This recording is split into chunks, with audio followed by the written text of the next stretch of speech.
Okay, it's Wednesday. It's the 20th, and we're going to be teaching from home today. You'll notice that I am ready to go with the war, ready to start. General Washington has made me a general, so I am the general that is going to be giving you the information that we need to have today. So I don't know how far we're going to go with this today, but just stay with me.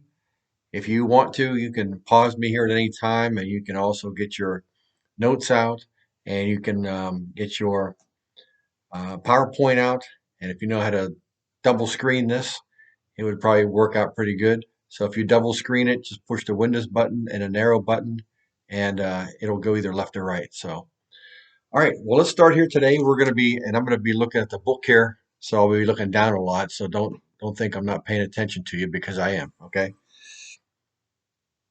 we are on page 232, and I think I've already sent that to you. So on page 232, let's start right there. All right. So it talks this, and I have to put my glasses on because I can't see. I can't see. About 1,200 loyalists were killed, it says, injured, taken prisoner during a fierce fight on top of Kings Mountain. This was in South Carolina in 1780. James Collin, a 16-year-old patriot soldier, he recalled it this way. He says, "We soon attempted to climb the hill, but were fiercely charged upon and forced to fall back. We tried a second time. We took the hill a third time, and the enemy finally gave way." Almost exactly what happened at Bunker Hill, but in the opposite, isn't it? With the capture of Kings Mountain, the Patriots scored a needed victory for the Americans in the South. So we're talking today about the South going into the war. All we've ever talked about is what's happening in Massachusetts and Boston and areas around there. And now we're looking at the South. Remember what I told you before? They didn't seem that things were very important until it started happening to them. And now it's happening to them, and they feel it's very important. Very important what's happening. So until 1778, nothing really happened in the South. Not really. Nothing's really happening. So we're going to take a look at the revolution here in the South. During the first 3 years of the American Revolution, the primary and military encounters were always in the North. They were always in the North. One exception, of course, was in 1776 when General Henry Clinton sailed south to attack Charleston, South Carolina. That was in 1776. And they hadn't been back yet? Well, not a force like this. So this ended in a humiliating defeat for the British in 1776 when he went down there. And the revolutionaries remained in control of the southern colonies for the next 3 years. For the next 3 years. So 1779, we see what's going to be happening. Starting in 1778, the British once again turned their attention to the colonies of Georgia, South Carolina, and North Carolina, and Virginia, where they hoped to regain control with the assistance of some Southern loyalists. There just wasn't enough down there. There just wasn't enough Southern loyalists there to worry about. Washington had a few other things to worry about, though. And these were called traitors. Traitors. We've heard an awful lot about traitors, even lately in our own news. Traitors. People that come against him and the cause. And there were many people that would try to come against him and the cause. We already saw, we were watching The Crossing, how General Gates came against him, how General Lee came against him. Because why? Because they wanted that power and they wanted the ability to be able to take control of something that they didn't have. Power, control, envy, greed, whatever you want to call it, it's no good because it leads to being a traitor against our own General George Washington. General Washington had agreed to let um, General Arnold, Benedict Arnold, have control of West Point on June 20th, 29th of 1780. Now, why would he do that? Well, you realize that General Benedict Arnold was a great general. He really was. He was a heck of a fighter. And he had wounded his leg again in that Battle of Saratoga, where they wanted to cut it off.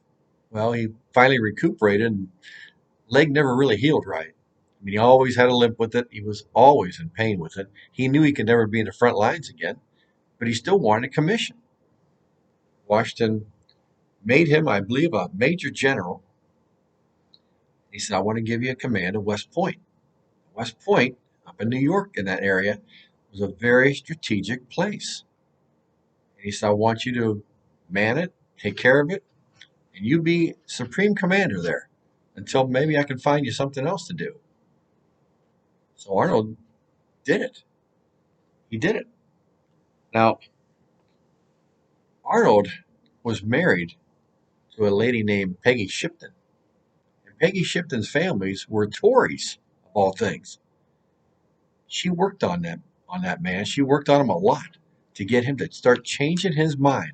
Because you see, Benedict Arnold was in a lot of debt. And the Continental Army wasn't really paying a lot of money, if any money at all. And they owed him a lot of money. They owed him a lot of debt, to tell you the truth. They owed him a lot.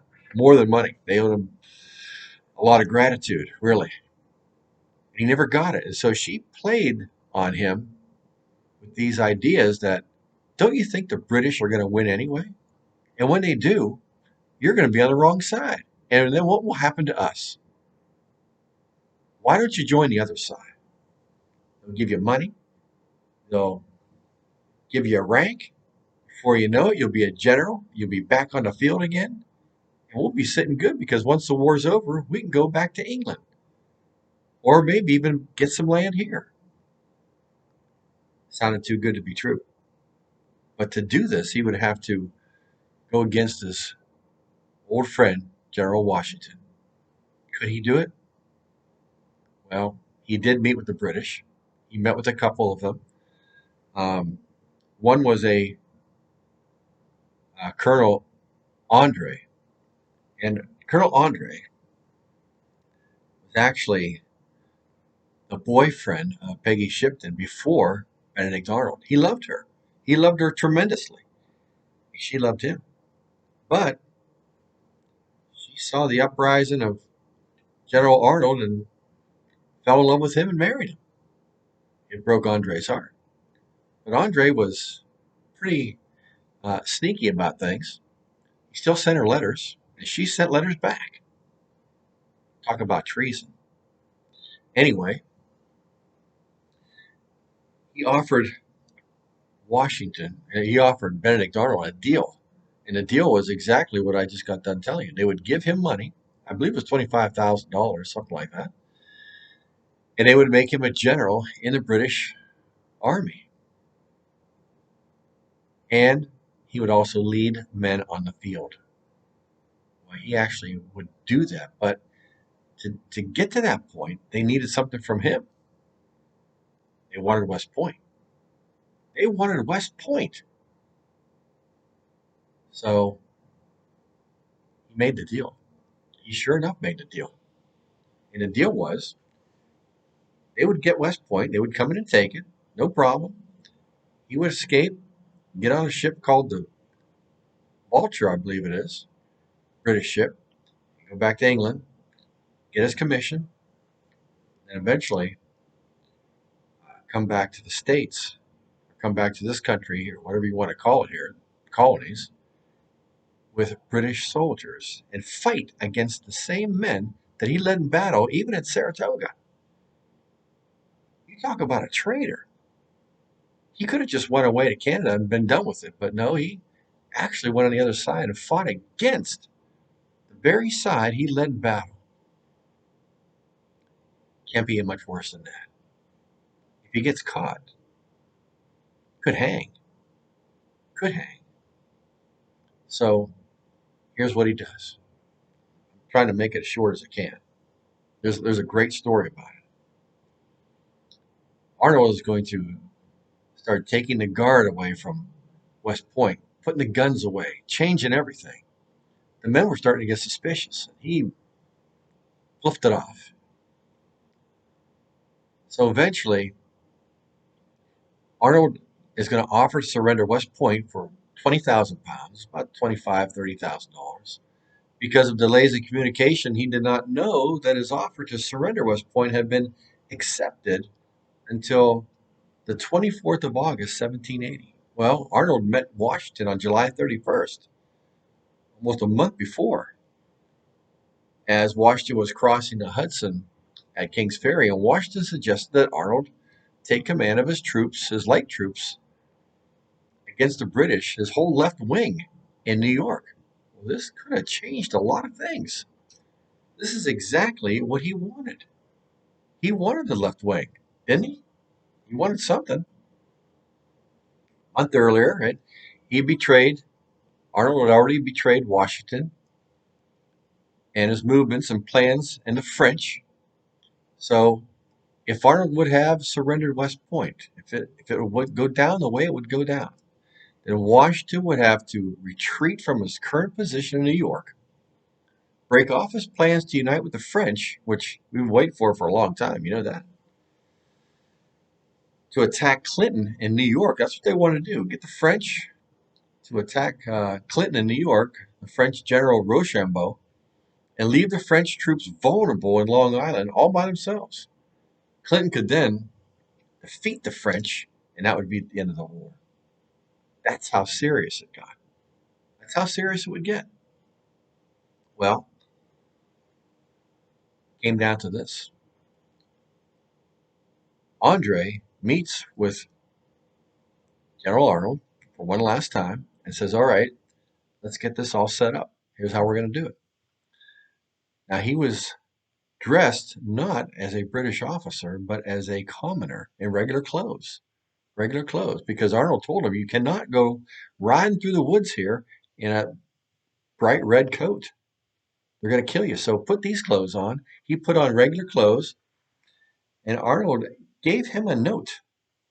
It was a pass, like you all get a pass. That if he was stopped by anybody, just show him that you're on reconnaissance mission for me. And he signed his name, General Benedict Arnold. So just show him this pass, and he'll let you through. Now, what did Arnold have? What did Andre have with him? He had all the plans to take down West Point. So on September 23rd, 1780, the Americans stopped. Some patriots stopped Andre, told him to get down off his horse, started searching through his saddlebags and wondering, you look like a pretty well-dressed person, especially when you have British boots on. You see, he changed everything, but he didn't change those British-made officers' boots, which cost a lot of money. That's what set him off. Well,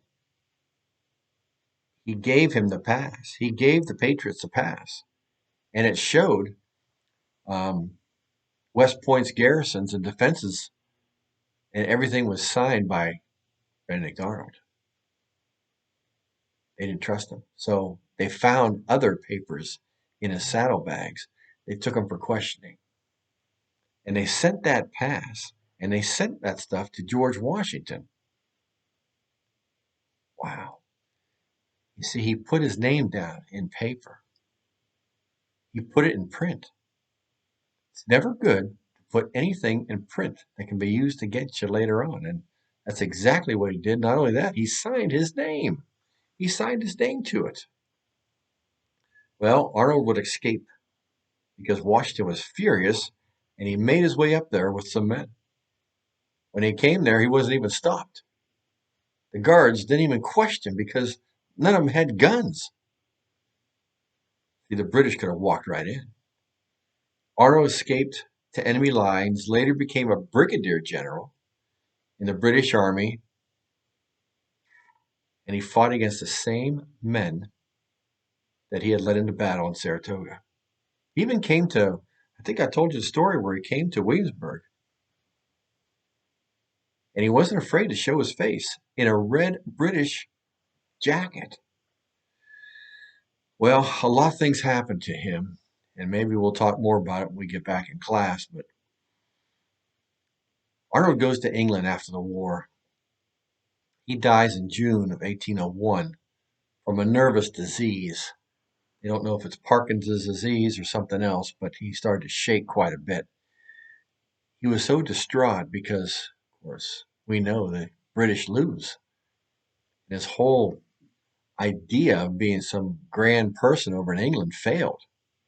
He wasn't even allowed in the British circles of ex-officers that fought because he really was a traitor to his own country, and they felt he was still a traitor to their country. So he was a man without a country. Too bad. But he wasn't caught. He wasn't hung. They tried to kind of kill himself by having duels with people. And one of the last times he had a duel, it was over something stupid, and the man would not fire. Benedict Arnold fired first, missed on purpose, probably. He wanted the man to kill him. The man shot it in the ground. He said, I will not kill you. He was so mad. So he died of this nervous disease, probably a terrible, terrible death. Probably a terrible death. So, how could he have done it? Greed and envy and power can do a lot of things to a man or a woman. You should never come against friends, country, what's right. And he did absolutely what was wrong. He really did. Are there traitors out there today? Yes, there is. Yes, there is. Will they come to light? Who knows? Who knows what will happen in the future? We don't know. All we know is what happened in this time. For sure. Maybe not even everything then. That's why I tell you, it's a real good idea for you to have a little diary and start writing things down, being in eighth grade, because when you're 10 years down the road, you will have the truth of what happened in all this time when you were growing up. History books might not tell you the truth, but you can tell yourself the truth. You'll see it right in front of you. Well, there were other people that fought besides generals and those that had high ranking places.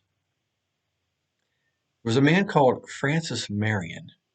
Francis Marion was in South Carolina, and eventually they would call him the Swamp Fox. In South Carolina, there's a lot of swamps in the area, a lot of swamps in the area. And he was kind of like a Ethan Allen. He had his own men, probably anywhere from maybe 20 to 50, maybe not even that. And he would attack supply lines of the British. He would do anything he could to disrupt them. That's what he would do. They could not catch him.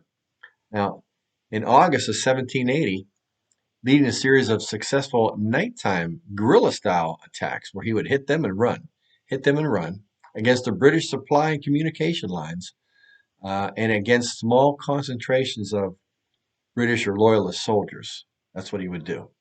That's what he would do. Sometimes he would do things like climb the tallest trees, and what can you see from the tallest trees? Everything. You can see everything. So he would also lead his horses across a bridge. I know horses make a lot of noise going across a wooden bridge. So they lay their blankets down first. And as they crossed, you couldn't hear them. They walked across. And they would attack the British lines. And then they would run across. Didn't matter back then. So hit and run tactics, very sneaky. Very sneaky. Started to get the British really upset. And they called him the Swamp Fox because he would hide in the swamps and they would meet in the swamps. And the British didn't know where the swamps were. They had no idea where he was. And if they did, they wouldn't go in there after him. It was too dangerous.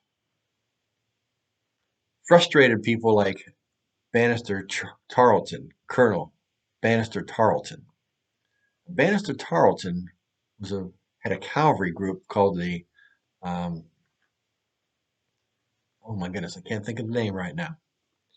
They were very, very rough, and they were the kind of people that would cut you down in a minute. I remember now they were called dragoons. They were called dragoons, and they had these long swords. Matter of fact, I think I'm going to go get a sword and show you what those swords look like. Hold on just for a second. I had to go get one of these swords so you can see it. This is a cavalry sword. See how it's curved? Like this? All right. This is an 1840 wrist breaker, but Their swords were just about like this, maybe a little bit more curved. It's sharp on this end, like a razor sharp. Okay, this side is not, but you can see how it's curved. All right, they come riding at you like this on a 1,200-pound horse. You better get out of the way. If the sword don't get you, the horse will, right? So I had to just show you that. Let me put it down so I don't break anything. Banister Tarleton wanted the swamp fox real bad.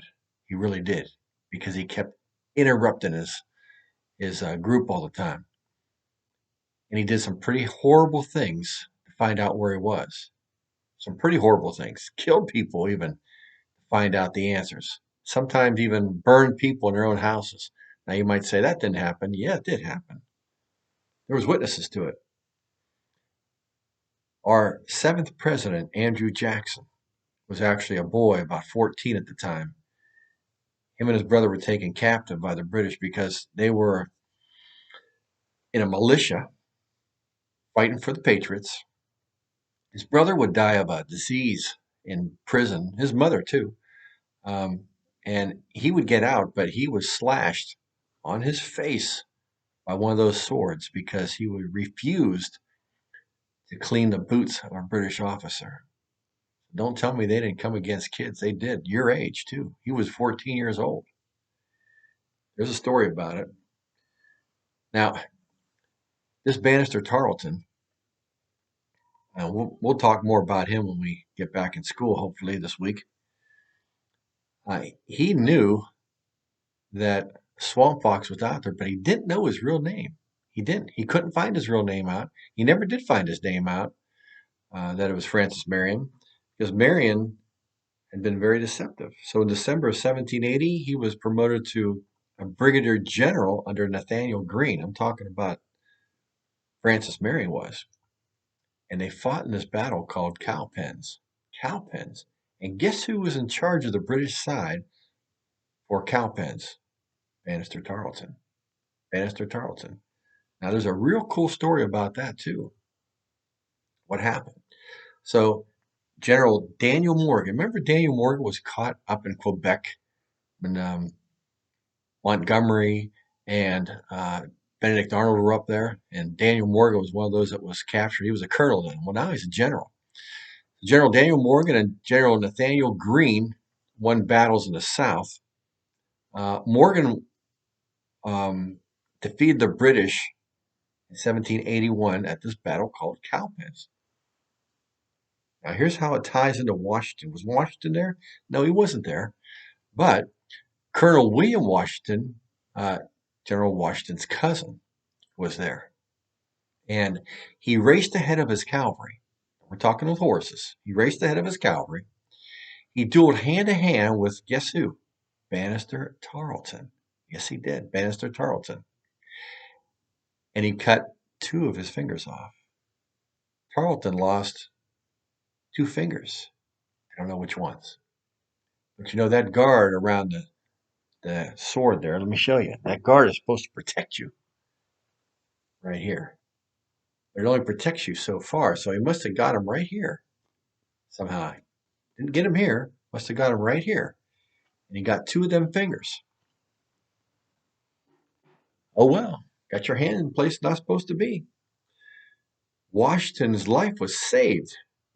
Talking about Colonel Washington's life was saved only when a young bugler fired a pistol that he had taken off an Englishman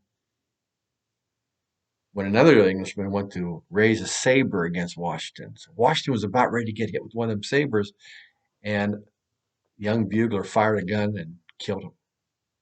Saved his life. Wow, how about that? So the Battle of Cowpens was a big battle. It was a very important battle, a Battle of Cowpens. Now there's this other battle that was called the Battle of Guilford Courthouse. Now in your book, I want you to turn to this page here because there's a picture of this man I want you to see. Page 234, there's a picture of him. There's a map there, and there's a picture of this man. He looks like a big man. This is when he was older because he actually lived to be older. But listen to this Peter Francisco and who this man was. I'm going to read it out of the book because it actually gives me a better description of him than I had.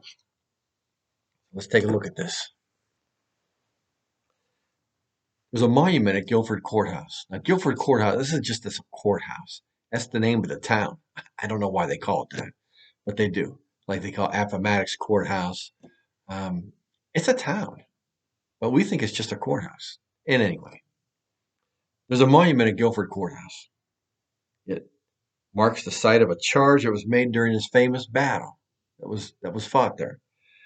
The monument's known as the Francisco Monument. Born into Portuguese Azores, that's where the place was, this young boy named Peter Francisco was taken from his family and abandoned on a dock in Virginia. There's a whole story behind it, and I'm not going to tell it to you. I'm going to show it to you when we get back because it's told by one of his relatives. Nobody can tell a story better than a relative can. So I'm going to let him tell you the real story about it. But imagine this boy was taken from his home, was from a ship, and left on a dock in Virginia.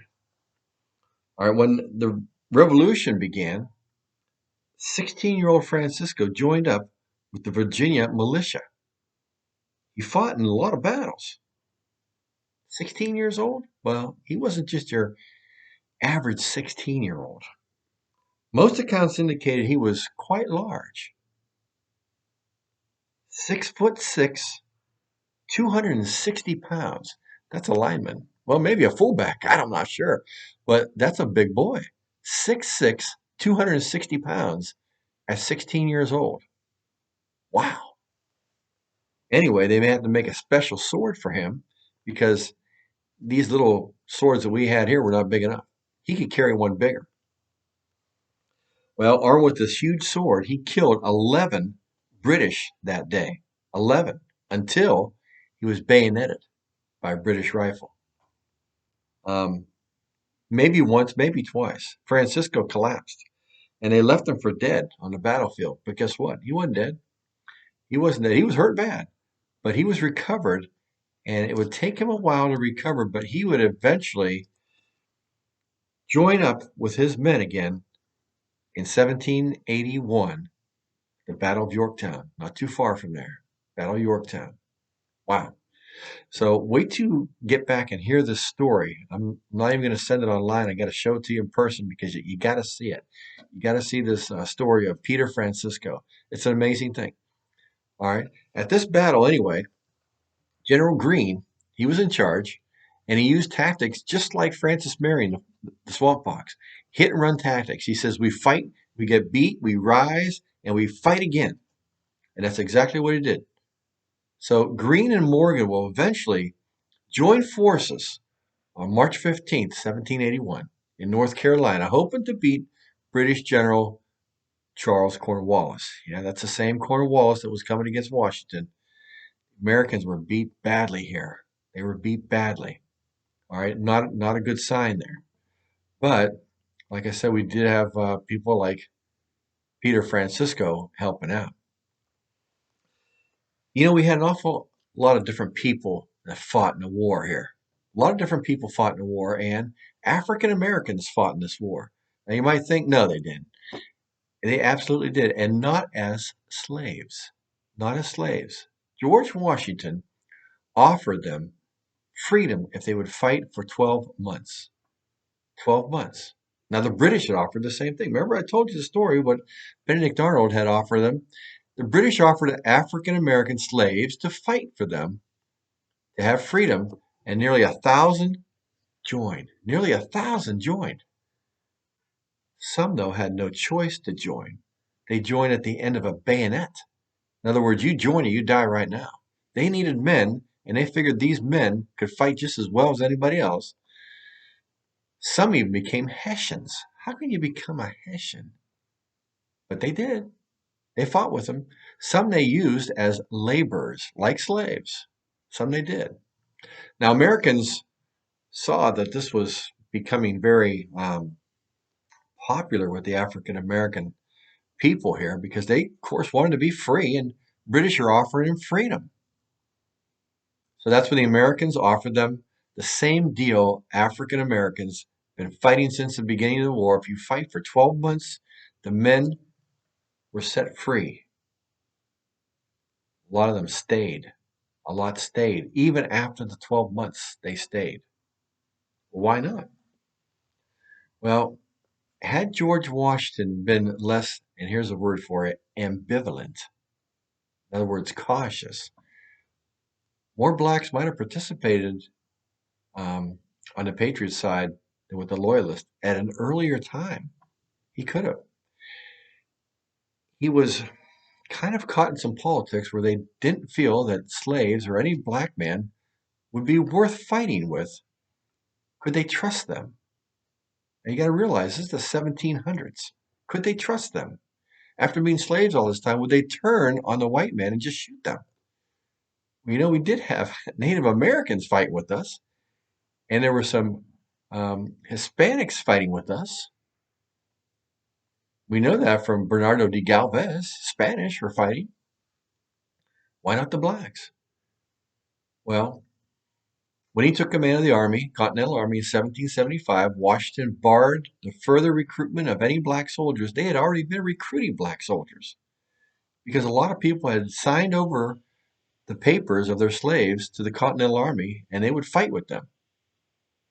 Then this would happen. Despite the fact they had fought side by side with their white counterparts at places like Lexington and Concord, Bunker Hill. I mean, come on, these guys already been fighting. You put a gun in a guy's hand, and a guy's a guy. It doesn't matter what color you are. They got to fight, and they did. So by the winter of 1777 and 1778, remember that was bad, where a lot of soldiers would die at Valley Forge. The army was down to about 18,000 men from disease and desertion, and guys not coming back, not getting paid. This, together with the active recruitment of now enslaved blacks by the British, finally convinced Washington that we have to do something, and he approved for 2 regiments of free blacks and slaves in Rhode Island. Now, in that painting with Ray, I'm going to show you when we get back. There is a medallion on the bridle of that horse that shows the Rhode Island Regiment of blacks, soldiers, and they were good soldiers. They didn't see a lot of action, but they did see some action. It just goes to show that the African American in search for freedom from slavery joined up on both sides during this revolution. Would you? I know I would. I know I would. If I was a slave, first thing I want to do is get free. Is get free. First thing I want to do. And what's it going to take to get free? Do I got to fight? Then I'm going to fight. Do whatever I have to do. I just want freedom. That's what they did. So, as a result of the revolution, the population of free blacks in the United States increased from about 25,000 in 1776 to nearly 60,000 when the first federal census was taken in 1790. Free, free African Americans, free people, free. Not everybody was a slave by the time the Civil War would come around. There's an awful lot of free people. So, contrary to what some people are trying to say out there about the 1619 project that United States started for slavery and the revolution was fought for to keep slavery, is wrong. It is wrong. We fought for freedom. And even by this motion, we fought for freedom for all colors. For all colors. Now, would some go back into slavery afterwards? They did. Yes, they did. I'm not saying no, they didn't. They did. But it was a step in the right direction. It sure was. You had more free blacks after that war than ever before. Ever before. Eventually, by the time you would get around to 1860, there would be upwards to almost 300,000 free blacks in the country. So that's something to think about, isn't it? It really is. Now, many thousands of African Americans who did aid the British, they lost their freedom anyway. Well, how's that? Because many of them ended up in slavery in the Caribbean. The British didn't want them back. They weren't going back to England with them. No, they could put them on a boat, all right down the Caribbean and sold them into slavery. Well, I thought the British were done with slavery. Well, they were, but they sold them to somebody else. That's all. You don't have to have slaves, but you can sell slaves. That's exactly what they did. Others, when they attempted to leave the British in places like Charleston and Savannah, were prevented. And there were incredible letters that had been written by Southerners of Africans after the siege of Charleston and what they happened, swimming out to the boats, they said, and trying to get on the British boats that were getting on the big ships, and the officers hacking at them with their cutlass. In other words, their swords, saying, "Get away from us. You're not part of us." A lot of them died out there. They drowned or they got hacked to pieces. They weren't going to go back. It was a very tragic situation. And of the many thousands of Africans who left the plantation, not many of them actually got their freedom. They had nowhere to go. And they went back. They went back into slavery because they had nowhere else to go, especially if they had fought for the British. Now who wants them? And that went with the loyalists too. It wasn't with the blacks, it was with the loyalists too. So let me give you a couple, and you'll see on your PowerPoint that did serve and served well. James Armistead was a spy. These were all black men. Caesar Bacon, Cuff Whitmore, Peter Salem, Salem Poor fought at Bunker Hill. Crispus Attucks died during the Boston Massacre. There's a portrait that I'm showing you there. It's of a Revolutionary War soldier in a naval uniform. He's black. Painted in oil somewhere around 1780. It proves that they were in service to the Patriots. And he doesn't look like he's a slave. He's in a nice uh, naval uniform. Things are never always as they seem. They never are they?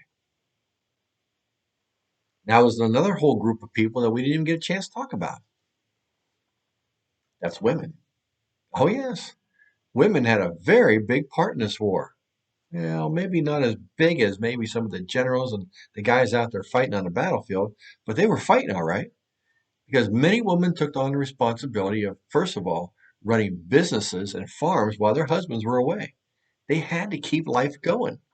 Life didn't stop for everybody because the war was going on. They had to keep going and doing things that they normally would do to survive and to provide for their families. Now, others followed in their husbands to camp. A lot of them did. They followed their husbands to camp and they cooked and they sewed and they carried ammunition. They served as nurses. They did whatever they could. They made bandages. They made bullets, ammunition. It's just amazing some of the things these women did. Now, I'm sure a lot of the guys didn't want their wives with them up front like that. They could get hurt. Some of the women were pretty tough. A lot of times they just stayed in camp or they followed the camp and they would wait till the men come back, if they did. But it was some of these guys that benefited because their wives or other women were there to take care of them, especially when they were wounded. Some of these women made soap, which I don't know how many of these guys actually used the soap. But they made soap, or they made clothes. Um, they made bandages, like I said. They melted down their own pewter pots and cups and pitchers for bullets. So they were making bullets, and they were making cartridges which had gunpowder in it with a bullet on top. There was one lady, and I want you to write this down. Her name was Mary Ludwig Hayes Macaulay. Mary Ludwig Hayes Macaulay. Wow. She spent 7 years with her husband on a cannon crew. Side by side with them. Now, she wasn't firing a cannon. She was getting the water. They called her the Moll of the Pitcher. So her name became Molly Pitcher. Now, her name was Mary Ludwig Hayes Macaulay. And there's a great story about her. The soldiers called her Molly Pitcher because she always brought them water, and she brought water to cool the cannon down. That was her job. She also helped wounded men and assisted a lot with whatever the men needed around that cannon area. If she needed to go get ammunition, she'd go get ammunition. Like I said, she got water to cool it off with. Whatever needed to be done, she got it done. But she watched all that time. 7 years she was watching how these men were loading and firing this cannon. Well, during a New Jersey battle, her husband was wounded, wasn't killed, and she took his place beside him, beside the cannon. She said, I can do this. She did. And she kept firing and firing and firing that cannon. She was a hero. She did. She learned exactly what she needed to do. And so much so, she's on the front of your book. Here she is right here. That's Molly Pitcher. See her husband laying there, wounded? I'm sure she took care of him. The men were glad to have her. She went on and continued to be on that cannon crew until he got better, which probably would have been a while. I don't know how bad he was hurt. Now, after the war, the government recognized the service of Mary McCauley, or Molly Pitcher, we want to call her, and awarded her a pension of $50 a year. Now, you got to realize this was 40 years after the war. 40 years? 40 years after the war. So $50 a year. Finally, 40 years after the war, she gets her first paycheck. She died a year later. That's that's bad timing. Well, what about all the 40 years that they wasted? Shouldn't she get payback for all that 40 years? So add that up. $50 a year for 40 years. How much is that? She didn't get a penny of it. No, she didn't. But she probably got the first $50, and once she died, well, there goes another pension. It's gone. Poor Molly Pitcher. And her family, too. I'm sure they were counting on that money. Now, here's some of the things the other women did, and they were spies. And we talked a little bit about that. And there's a couple I want you to go ahead and write these down. Lydia Dara was a spy. And Lydia Dara was a spy for the Continental Army, serving messages to General Washington under the buttons of her son. So you see these buttons? These are metal buttons, but sometimes, and some of you know, there's buttons that have a cloth over top. And she would take the cloth off the button, put the message underneath the cloth, and put the cloth back on the button, send her son down to Continentals. He would take that button off and get the message. Pretty slick, huh? Pretty slick. Who would ever think that? I don't know how many times she could do that, but she did it and before she got caught. She never did get caught. Another one was Mercy Otis Warren. Mercy Otis Warren was a newspaper reporter that wrote in support of the revolution. A lot of guts to do that because sometimes the British would try to shut that down, or the Loyalists would try to shut that down. Even more, the Tories would try to shut it down and maybe even try to burn down your printing press. But she still wrote. She still wrote. Now, how could she be a spy? Well, she could also give messages, send messages, give messages through her writings in the newspaper. But she was a supporter. Yes, she was. She was finding out all kinds of things and putting them down in her newspapers. I'm sure there was some underground newspapers, committees of correspondence going on, and I'm sure she was part of that. Another one is Patience Wright. She led messages. She hid messages, in sculptures that she would have to mark because she lived in England. Wow. She sent these sculptures to America from England, and she would hide a message in one of the sculptures. Now, should you put an X on the bottom of one of them, or maybe mark one with a little different type of a mark, and they would have to break that sculpture, get the message out.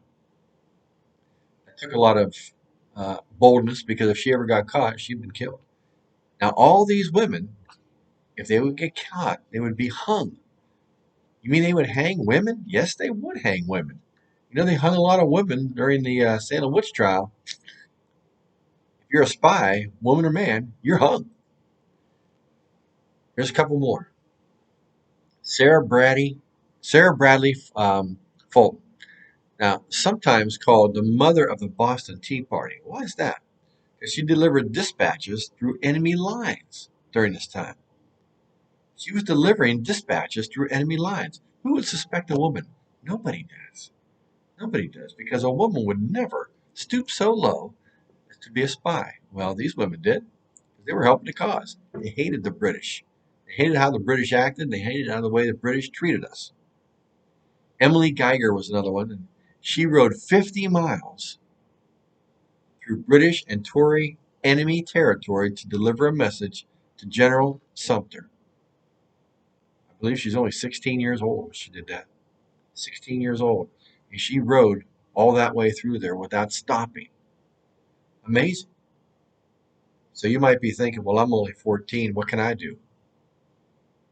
If you were there back in that time, there's a lot that you could have done. A lot. They needed every person, boy, girl, man, woman, for this cause of freedom. Maybe it's like that today. This cause of freedom is important. Now, there's a couple other things I have on here, and I'll share them with you. It's about hiding messages in places like a quill. Okay, quill's just a feather. Sometimes they would roll the message up and shove it up inside that quill. Never see it. You never see it. They would also use things called invisible ink. Invisible ink, right? And invisible ink, um, you can even ask the science teacher. You ask, can invisible ink be a real thing? Well, it was a real thing. So what I'm going to do is I'm going to stop here for today because it's already 47 minutes. And I'm hopefully going to be meeting you back in class. So remember all we've done. Go back through this again. Some of the things I showed you on your PowerPoints here, and you have all the notes. All you have to do is highlight things that seem to be important. We're going to get back together, and we're going to go over this last part of talking about the spies. And I want to show you some things about invisible ink. Some of the ways the British had their own spies out there. It wasn't just us. Oh no. British had their own spies. So did the French. So until we meet again, me and General Washington up here, we'll be seeing you soon.